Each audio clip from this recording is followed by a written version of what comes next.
everyone! Alam nyo ba na pwede na kayong gumamit ng isang unit lang ng appliances? Okay? Na meron ka ng electric fan mist, may humidifier ka pa. So instead of using two different appliances like one electric fan here and one humidifier here, you can already use a one item already, one unit already. So I'll show you. Take a look! Okay, so here, ang hirap naman i-baba yung aking cellphone. So, yan.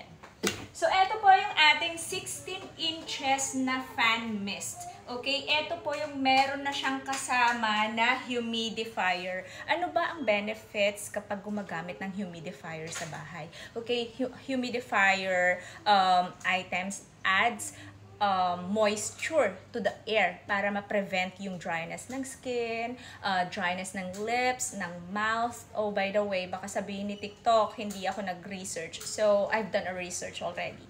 Okay, so those can prevent the dryness of some parts of the body actually. So, eto po yung nilalagyan natin ng water and humidifier oil or essential oils. Okay? So, eto siya, 16 inches already mga madam ko. At ang maganda dito kasi this one is like a inverter type na siya. Kasi napakababa lang nung wattage nito. 60 watts lang po ito ha. So, ilagay natin. Meron na din siyang kasamang what do you call that? Remote. Pero dahil wala pa akong battery, so let's do it manually. So, eto siya, ilalagay natin here. Ang brand ng atin pong fan mist with humidifier is Big Brute. Okay? So, eto siya. Then, i-shoot mo lang like this. And then, of course, 220 volt na siya. Ready. So, 2 prong. Saksak lang natin. There. So, kung mapapansin ninyo, umilaw na siya.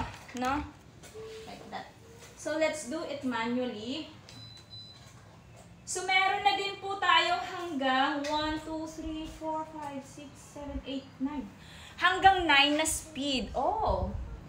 Actually, malamig talaga siya. So, eto ha. Dahil wala pa akong battery sa remote, so you can do it manually actually. Okay? There.